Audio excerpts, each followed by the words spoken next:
All right, so that was the end of the Martin Luther King speech. We're now going to go back into the publication entitled What Would Martin Luther King Jr. Do? And we're going to start by asking this question. Who will be our Joshua? So I'm going to start with a quote that he mentioned in the speech. Um, he says, Moses might not get to see Canaan, but his children will see it. He even got to the mountaintop enough to see it, and that assured him that it was coming. But the beauty of the thing is that there's always a Joshua to take up his work and to take the children on in. Oh, what exceedingly marvelous things God has in store for us. Grant that we will follow him enough to gain them. Oh, our gracious Lord, Heavenly Father, help us to see the insights that come from this new nation, the day when all men will recognize the fatherhood of God and the brotherhood of man. The overall purpose of the series entitled What Would Martin Luther King or What Would Malcolm X Do is to inspire our generational Joshua, or as the truth has been revealed to me, Joshuas, because it won't be done just through one person. These are the days of advancing materialism. Unfortunately, man must go back to move forward. Man must also look back or reference to look ahead. Thusly, we'll start our synthesis from the end of the speech and go back to the beginning. Similarly, we will extract from our beautiful African mystery or our history system to set the tone for planning our future. Far be it from me in these times that a man could singularly or singularly capable of fulfilling the work like that described of Joshua in the Bible. Therefore, Joshua's or collective group must be organized for this purpose. The great prophet Moses alone did not lead the Israelites to the promised land. He was aided by Aaron and those of less noteworthy mention who among the Israelites followed Moses and didn't ask why. We must form a practical conclusion and resolution based on the meaning of the above quote in terms of how to apply it in our situation today.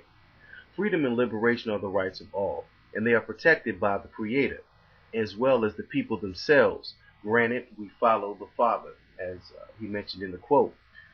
In going back, we must be aware of a reoccurring theme throughout the Bible and really all religious texts.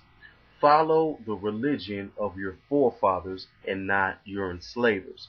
If you do not let the curse of enslavement shall visit you even after your freedom. As it was mentioned in the introduction, freedom must update as the beneficiaries of the past generation's struggles, life experience actually improves. As a diaspora, there is much to celebrate. The wise know the reality of the true self. The true self of which I speak is the spiritual body that exists within our physical body. So I pose the question to Martin Luther King Jr. if he were here. What do you think of the freedom that we've acquired now in terms of the enslaving qualities of our own desires? Does our seemingly endless pursuit of so-called valuables and our vices have the same bonding effect as that of our former oppressors? And what would you do to correct this spiritual imbalance that leads to our psychoeconomic imbalance among those who think they are actually free? Emphatically, I know that Dr. King would be disheartened, if not perplexed, by our spiritual de-evolution. We have willfully exchanged iron chains on our hands and feet for gold and platinum chains on our hands, feet, and neck. We have exchanged the love of ourselves as a people and truly higher selves for finite material objects and even our oppressors themselves. With the nuances of reality, let's be very clear as the path of resolution. We must Africanize or spiritually evolve our relationship with the Creator, ourselves socially, and our higher selves emotionally. Again, I ask the question, who will be the Joshua for our times in this matter? Let's discuss our emotional transformation. Without going too deep into the metaphysical explanation of our higher selves, let us begin here. Who or what do you worship? Most people would say the prophets or the God of our respective religions, but how many work for Jesus Incorporated or drive a BMW made by Muhammad to the job? How many get a second job to purchase that Allah or Jehovah that you feel like you must have? One can tell a tree by the fruit that it bears, the same way one can determine what one worships by the time it's spent in their activities. The truth is that we are slaves to our material desires. Can you imagine yourself without a job, a car, your weave, a chain, or an item, and still actually be happy if all you have is God? Most could not.